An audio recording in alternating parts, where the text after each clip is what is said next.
بسم الله الرحمن الرحيم. وعن الزبير رضي الله تعالى عنه قال قال رسول الله صلى الله عليه وسلم: دب إليكم داء الأمم قبلكم الحسد والبغضاء هي الحالقة، لا أقول تحلق الشعر ولكن تحلق الدين۔ حضرت زبیر رضی اللہ تعالی عنہ یہ حضور نبی اکرم صلی اللہ علیہ وسلم کے حفیظان بھائی بھی ہیں اور جلیل القدر صحابی بھی ہیں۔ حضور علیہ السلام کا یہ ارشاد گرامی نقل فرماتے ہیں: دب الیکم داء الامم قبلکم، کہ تمہارے اندر بھی پچھلی قوموں کی بیماریاں سرایت کر چکی ہیں، داخل ہو چکی ہیں۔ دب الیکم داء الامم قبلکم، داء الامم عربی زبان کے اندر بیماری کو کہا جاتا، یعنی پچھلی قوموں کی جو اخلاقی بیماریاں ہیں اور جس کی وجہ سے ان قوموں پر اللہ کا عذاب آیا، اللہ کی پکڑ آئی، اللہ کی طرف سے دنیا میں ہی ان پر عذاب نازل ہوا، وہ اخلاقی بیماریاں مراد ہیں۔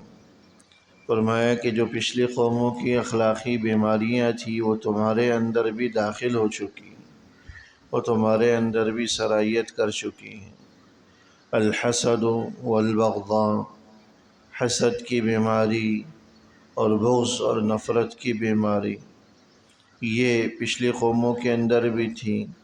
تمہارے اندر بھی یہ دونوں مرض، یہ دونوں بیماریاں، اخلاقی اور روحانی بیماریاں داخل ہو چکی۔ ہی الحالقہ، یہ حسد اور بغض یہ ایسی روحانی بیماریاں ہیں جو مونڈنے والی ہیں۔ لا اقول تحلق الشعر، میرا مقصد مونڈنے سے سر کے بالوں کو مونڈنا نہیں ہے، سر کے بالوں کا حلق کرنا نہیں ہے، ولیکن تحلق الدین، یہ تو دین کو مونڈنے والی ہے، دین کا حلق کرنے والی ہیں۔ جس طرح مونڈ کر بلیڈ کے ذریعے سر کے بالوں کو بالکل ختم کر دیا جاتا ہے، صاف کر دیا جاتا ہے، سر پر کوئی آدمی اس طرح پھیرے تو سر کے سارے بال ختم ہو جائیں اور اڑ کر رہ جائیں، ایسے ہی حسد اور بغض کی بیماری ہے۔ یہ انسان کے اخلاق کو اور انسان کے دین کو اس طرح ختم کر کے جڑ سے اکھیڑ کر رکھ دیتی ہیں جس طرح اس طرح بالوں کو اکھیڑ کر اور ختم کر کے رکھ دیتا ہے۔ فرمایا کہ یہ وہ بیماری ہیں اخلاقی جو پچھلی قوموں کے اندر بھی تھی، اور انہی کی وجہ سے ان قوموں پر اللہ کا عذاب نازل ہوا، حسد کی اور بغض کی۔ انبیاء کرام علیہم السلام جو پچھلی قوموں پر پیغام، اللہ کا پیغام لے کر آئے، اور ان قوموں نے ان نبیوں کی تعلیمات کی نفی کی، ان تعلیمات کا انکار کیا، انبیاء کرام علیہم السلام پر ایمان نہ لائے۔ ایمان نہ لانے کی جو بڑی وجہ تھی، ایمان نہ لانے کا جو بڑا سبب تھا، وہ صرف اور صرف حسد اور بغض تھا۔ بس اوقات نبی عام طور پر کوئی مالدار فرد نہیں ہوا کرتا تھا، کوئی بڑا سردار اور وڈیرا نہیں ہوا کرتا تھا، کوئی بڑا حاکم نہیں ہوا کرتا تھا، ایک عام سا فرد ہوتا تھا، لیکن اخلاقی اعتبار سے وہ بڑا مضبوط ہوتا، روحانی اعتبار سے وہ بڑا مضبوط ہوتا، تو اللہ کی طرف سے اس کو منتخب کر لیا جاتا نبوت کے لیے، رسالت کے لیے، کیونکہ نبوت اور رسالت کوئی ایسا منصب نہیں ہے جو انسان اپنی محنت کر کے حاصل کر لے، مال جمع کر کے حاصل کر لے، یا یہ کہ لوگوں کو اپنی طرف مائل کر کے لوگوں کا ووٹ بینک حاصل کر کے اس منصب کو حاصل کر لے۔ یہ کوئی ایسا منصب نہیں ہے، یہ تو اللہ کی طرف سے عطا کردہ منصب ہوتا تھا۔ اللہ نے جب تک چاہا انبیاء کرام علیہم السلام کو یہ منصب عطا فرمایا، اور جب چاہا حضور علیہ الصلوۃ والسلام کے ذریعے اس منصب کو ہمیشہ کے لیے ختم کر دیا،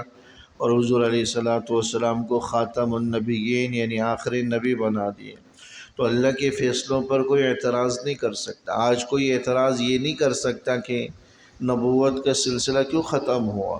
نبوت کا سلسلہ جاری رہنا چاہیے تھا۔ اعتراض اس لیے نہیں کر سکتا کہ اللہ کا فیصلہ ہے، انسانی اختیار کی کوئی چیز نہیں۔ اللہ نے جب تک چاہا یہ سلسلہ جاری اور ساری رہا، اور جب چاہا اللہ جل شانہ نے اس سلسلے کو ختم فرمائے۔ تو نبوت جو ہے نا عام طور پر مالدار طبقے کے اندر نہیں آئی، سرداروں اور وڈیروں میں نہیں آئی، عام افراد میں آئی۔ اور پھر جو قوم کے سردار اور وڈیرے تھے وہ اس بغض اور حسد میں مبتلا ہوئے کہ ان کو نبی کیوں بنایا گیا، ہم تو بڑے منصب والے تھے، ہم تو بڑے مال والے تھے، ہم تو بڑے سردار تھے، ہم تو حکمران تھے، ہمیں ملنا چاہیے تھا۔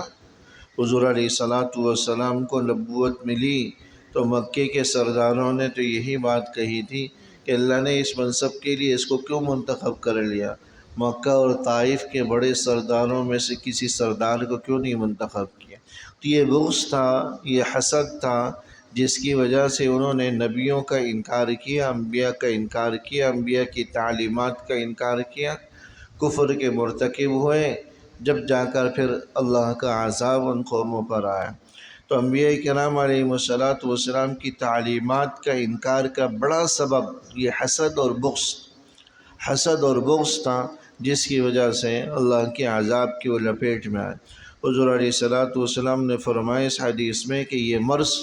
اخلاقی مرض تمہارے اندر بھی سرایت کر رہا ہے، یہ تمہارے اندر بھی داخل ہو رہا ہے۔ حسد اور بغض کا، وہ آپس میں ایک دوسرے سے حسد، ایک دوسرے سے بغض، ایک دوسرے کی ترقیوں پر جو ہے نا حسد کا اظہار اور بغض اور نفرت کا اظہار، کینہ دل میں بٹھا کر رکھنا کہ فلاں کو ترقی کیوں ہو گئی، مالی اعتبار سے، مادی اعتبار سے، مال و اسباب کے اعتبار سے، بس یہ حسد، یہ کینہ ہم نے دلوں میں پال رکھا ہے ایک دوسرے کے خلاف۔ حضور علیہ السلام نے نشاندہی فرمائے کہ ہی الحالقہ، یہ حسد اور یہ کینہ کی بیماری یہ دین کو موڑنے والی ہے۔ موڑنے سے مراد بالکل حلق کر دینا، جس طرح اس طرح بالوں کو بالکل ختم کر کے رکھ دیتا ہے، اور بال بالکل جو ہے سر کی جڑوں کے پاس سے ختم ہو کر رہ جاتے ہیں، ایسے ہی حسد انسان کے اخلاق کو اور انسان کے دین کو بالکل ختم کر کے رکھ دیتا ہے۔ یہ روایت تو مشہور ہے، آپ حضرات نے بھی سنی ہوگی کہ حسد انسان کی نیکیوں کو اس طرح کھا جاتی ہے جس طرح کہ آگ خشک لکڑیوں کو جلا کر راکھ کر دیتی ہیں، انسان کی نیکیاں تباہ ہو جاتی ہیں، پھر وہ اخلاقی اعتبار سے زوال کا شکار ہو جاتا ہے۔ دیکھیں جس کے دل میں حسد یا کینہ ہوتا ہے، پھر وہ گری ہوئی حرکت کرنے سے چوکتا نہیں ہے، بڑی گری ہوئی حرکت، نیچ قسم کی وہ حرکات کا ارتکاب کرتا ہے۔ بس اوقات جو ہے نا محسود جس کے خلاف دل میں حسد ہے، اس کے خلاف جادو ٹونے سے بھی گریز نہیں کرے گا، سفلی عملیات کروانے سے بھی گریز نہیں کرے گا، تعویذات کروانے سے بھی گریز نہیں کرے گا، الغرض ہر وہ طریقہ اپنائے گا جس کے ذریعے سے اس کو نقصان پہنچا سکے، مالی اعتبار سے اور جو ہے دنیاوی اعتبار سے، صحت کے اعتبار سے، خوشیوں کے اعتبار سے، ہر اعتبار سے نقصان پہنچانے کی کوشش کرے گا۔ یہ وہ حرکات ہیں نیچ قسم کی گری ہوئی حرکات جو انسان کی انسانیت کو بھی تباہ کر کے رکھ دیں۔ یہ تو انسانیت سے بھی گری ہوئی حرکات کہ انسان مادی اسباب کی وجہ سے دوسرے کے خلاف اس قسم کی حرکات کا ارتکاب کرے، تو انسانیت تب ختم ہو کر رہ جاتی ہے۔ دین تو بہت بڑی چیز ہے،